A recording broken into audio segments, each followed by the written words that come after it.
The Lord be with you. And with your spirit. A reading from the Holy Gospel according to Luke.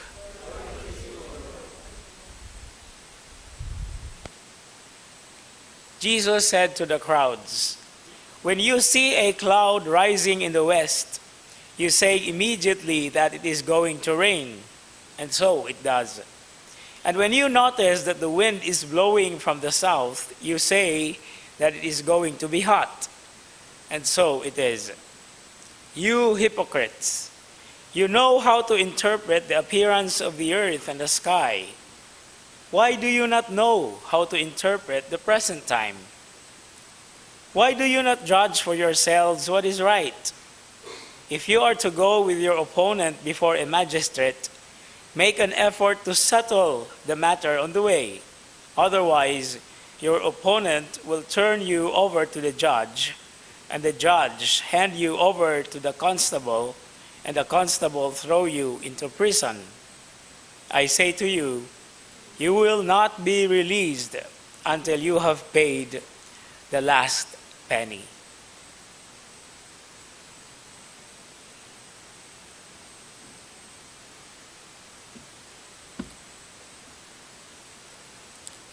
The Gospel of the Lord.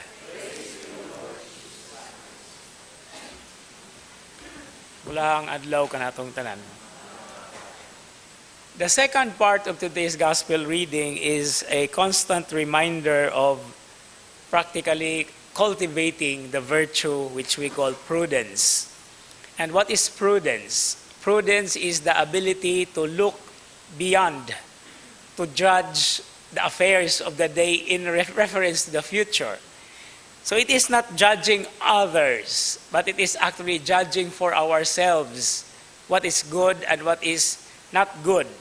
And this is connected with the relationship with other people in the way or in the sense that settling with the opponent already begins from the here and now.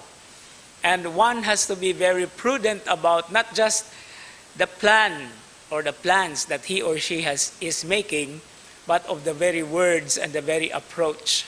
You know, sometimes in our relationships, it's not the words that we use. It's actually the way we say it, or the way that an impression is attached to it. Sometimes, very good words can have a very bad effect to those who listen, depending on how we say to it, no? Pananglitan, kadali lang. Okay? There's nothing wrong with it. No? Kadali lang. No? There's already something that is so revealing. And this is what's interesting about, that's part of prudence. No, the ability to handle or the ability to really, to take charge of what really is the proper attitude. And it is always in reference to the future.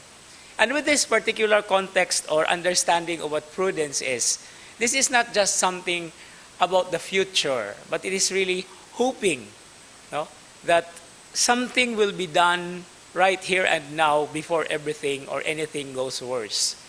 And if we do not do something about it, it always comes back to us. That's why as we continue this Eucharistic celebration with the so many different affairs that we have in our present day, in our lives, in our relationships, let us ask the Lord for the grace to be prudent, and not just to be prudent also, but to be always prayerful, because we need His presence and we need His guidance as we continue our journey of the faith. Amen.